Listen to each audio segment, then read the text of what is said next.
Hi everyone! In today's video I'm going to be sharing with you some of the makeup that I've started to wear now that the days have got a little bit shorter and the weather is getting cooler. Now in colour theory I am an autumn. In other words, I am the person who would suit warm golden browny kind of shades, and I think that's probably true. However, what's also true is that I'm actually a grumpy autumn, which I think is probably a lesser known category. And so what that means is I need makeup to very much support me through the next couple of seasons. Now, if that sounds like fun, then watch on. One of my favourite palettes in the winter, and it's a bit of a sort of staple really, an autumn winter staple, is Dior's, I think they call it Soft Cashmere. I think on the original incarnation 20 or more years ago, I think it was something else cashmere. But here's the thing, every time they've changed formula, I've still ended up buying this colour story because it's just really easy. You've got cool shades and you've got a couple of good warm shades. It's lovely. Now, while this formula is not as good as the previous incarnations, in my opinion, it's still really good, and the colour story wins, you know, every time. So all I do is sort of put the dark warm colour in the crease and then put the rest on the lid. This is not rocket science. This is not kind of, you know, artistry. But you know, the winter for me is something that I have to fake it till I make it. I am not one of the majority, honestly, and it does feel like it's the majority who kind of look forward to autumn and winter and that whole marshmallow thing and sitting by the fire and, you know, feeling cozy and being cold outside and coming in and getting warm and all of that. I'm quite bad-tempered about the whole business. But however, what sees me through is my obsession with skincare and makeup. And I think that's a really underrated part of loving beauty, actually, in that it's immensely cheering and it improves life for everybody around me. You see, so basically, I should be a registered charity. That's what I should be. But anyway, so I had to look it up. I was pretty sure that it was an English phrase, but I don't think it is. So the English fell walker, Wainwright, now I already have nothing in common with him because fell walking, that implies, you know, wet, doesn't it? For me anyway. He said, and I was kind of raised with, there is no bad weather, only bad clothing. Which is a bit of a kind of an unpleasant mother-in-law might say to her slightly grumpy daughter-in-law, maybe, speaking for a friend. So not at all, actually. However, it's got that kind of slightly old-fashioned, well, I mean, he was Victorian, but it has got that slight judgment, hasn't it? In other words, oh, you little flibberty-gibbet in your, you know, sexy little top. Of course you're feeling the cold. Anyway, so that's what he said, but I looked it up, and actually I think I had heard this from somebody who was German. Basically, I think it was originally a German phrase. I don't know. Let me know if you know. Now, the Germans are great walkers, aren't they? And they're very outdoorsy. So that's one of the reasons why I've always been sort of grateful I was born in the country that I was in, because I think it is acceptable in England to be a bit grumpy about the weather because that's all we talk about. You know, that and making tea, which I think is fine. But I think the Germans are just basically more stoic. At any rate, my point is I get through it by doing this and thinking about makeup. Sorry, that was the doorbell. I have ordered seemingly hundreds of items from Amazon for one of my children that's going off to university. At any rate, walking. So my point is that's how I get through. Now, the other thing I will say about Wainwright is it's all very well saying that, but that doesn't help you when you're indoors. Now, as part of the marriage charter between my husband and myself, I did make it very clear to him that not only do I have to have 3 square meals a day, and I didn't want any kind of weird skipping meals or, oh, you've only just eaten. No, that was fine.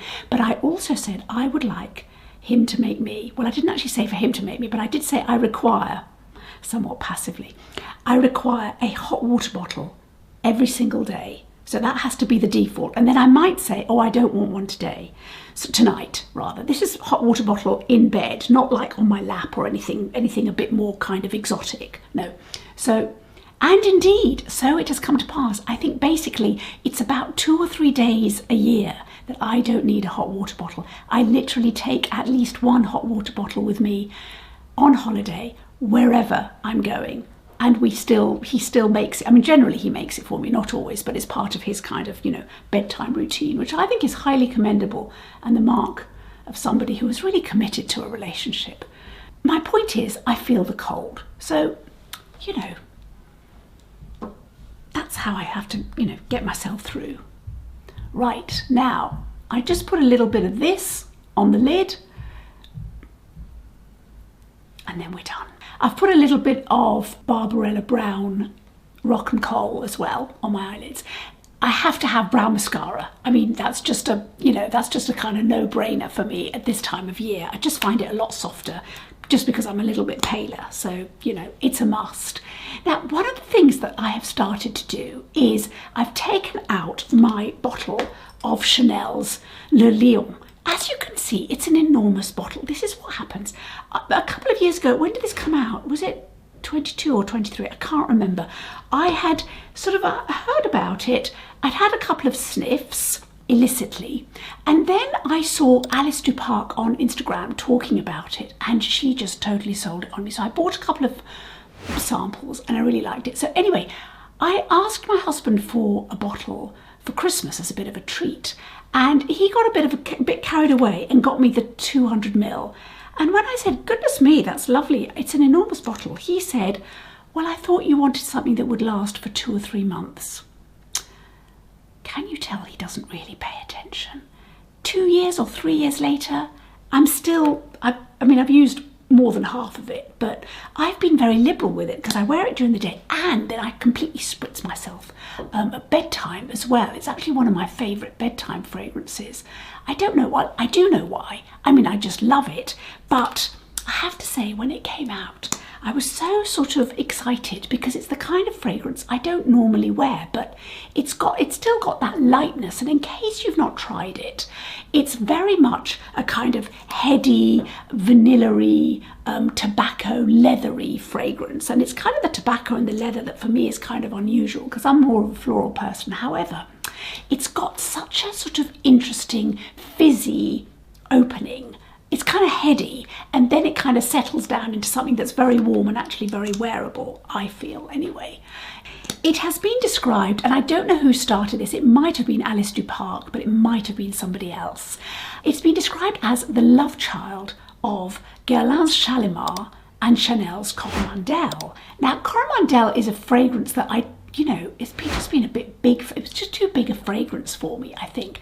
And Shalimar's basically too heady. So I kind of heard that and thought I should probably give this a go. And I really do love it. But anyway, if you are interested in something that is very kind of heady and warm and cozy, and you're not scared of kind of big kind of ingredients, which I think I am actually, then this might be a fragrance for you. I do love it. It's kind of, I think Chanel describes it as powerful and carnal, which is really not the way I feel in my Hello Kitty pyjamas and my pink fluffy bathrobe, which is what I'm wearing in the evenings. But there you go. There's something for everyone. So I should say that I have been trying and testing the Dolce & Gabbana concealer in the shade, let me read it on the box, medium, 17 medium, and so far so good. It's very creamy. I think it's creamier than the Estee Lauder Double Wear, although what I will say about the Estee Lauder Double Wear is it really does last. I can get a good kind of 14 or 15 hours out of it. I haven't tested this for as long a day, basically because it starts to get a bit darker in the evening, and you know, I've removed my makeup by 8 o'clock now, which is really bad, I know. So I'm basically getting ready for hibernation. And if you're a badger, you don't need a lot of concealer. However, I will report back. I think I've used this, I think now this is the 5th day that I'm using it, and so far so good. But I do need to do like a longer day before I kind of say to you, oh, it's as good as Lauder or it's better. But so far so good. And look how pretty it is. I like all this gaudy 80s stuff. Why not? Anyway, I have put on my Clé de Peau Foundation, which I have rediscovered and re-fallen in love with. Oh yes. I did a side-by-side wear test with this quite a few months ago because I was kind of curious as to whether it was worth the cost, because it's a pretty hefty little number. What I have realised in the last couple of days, having gone back to it, is that it's actually more, there's more to it than the Guerlain or the Givenchy, much as I love those two foundations. And initially I thought they were very similar. But actually, if I do a sort of a proper, hefty, medium coverage like I've done today, actually the finish is very different. I get a much more velvety finish. So it's a more kind of, in a way, it kind of feels like it's a more formal look. I wouldn't say that, but it is a more kind of made up look, which I like this time of year. I think it's psychological. It's like wearing a puffer. I feel like I've got another layer on my face, even though it doesn't look heavy, hopefully. It's like another kind of warmy, cozy protection kind of thing to it. I do like a slightly more made up foundation this time of year. So I think that's what it is with this one. And look at the bottle. It is very beautiful. And I do feel quite bougie wearing it. I do.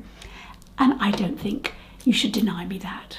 I really don't. But anyway, so I've got that on, and I have found my Victoria Beckham contour stick. It had gone AWOL. Anyway, I'm very pleased about that. I've done this side. I'll do this side now. I do find this very easy to use. This is in the shade, is it Marble? I think it's Marble. I've still got the box as it happens. Yes, it's Marble. I do really like this. It's very expensive, really, given how it's going to be just a couple of weeks before I kind of go through this. But I do like the colour, and I like the sort of the narrowness of it, as I've said before.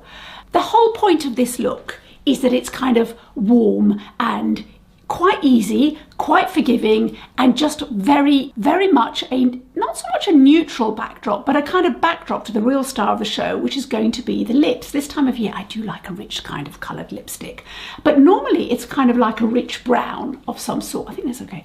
A rich brown of some sort. However, I have bought one of the Rouge Dior lipsticks in quite a sort of a punchy colour that I want to show you. Now, quite a few of you recommended the NYX Bronzer, and the one that I bought is Deserve Butter. I didn't have much of a choice because I bought this from Amazon because I basically couldn't wait. The other thing that I bought, because you recommended it, is the NYX Lift and Snatch. I got that in a brown for my eyebrows, and I do really like it. What terrific value. And it's got the old maraca thing as well, which I'm a sucker for. But anyway, so that's really good. So thank you for recommending that. And this, which I've just put on, I do really like it. It's quite a good shade. No, it's not quite a good shade. It's a very good shade.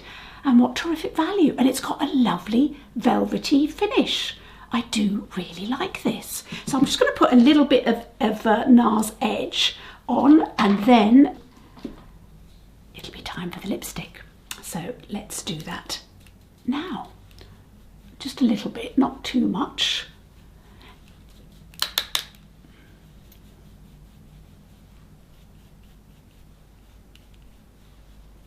Very nice. This is the thing. Even though I'm not an autumn-winter person, I do like autumn-winter makeup. That's the truth of it. I am conflicted as ever. Okay, so lip pencil. My lip pencil today is a warm taupe Anastasia. I haven't worn this for ages actually, but it will go very nicely with the Rouge Dior that I've bought. Let me show it. So this is that's the lip pencil. And what shade is this? I've just got it in the box. It's only just arrived. Berry Attitude. Looks like that. Oh yes, quite a punchy little number for me. But anyway, slightly annoyingly, I'm sure other people have commented on this. Not that I've seen it, but I won't be the only one who finds this annoying. They close like it closes like this, okay? But if you get it wrong, it doesn't close, and then you have to do another quarter turn. So in other words, out of the 4 sides, only 2 of them will click onto the lid, and it's just a bit annoying. But you know, these things are sent to try us. I'll just put my lip liner on and I'll be back. Now this lipstick is meant to be a coated shine lipstick, ultra wear with intense comfort. Oof, that sounds wintry. Okay, let's give it a go.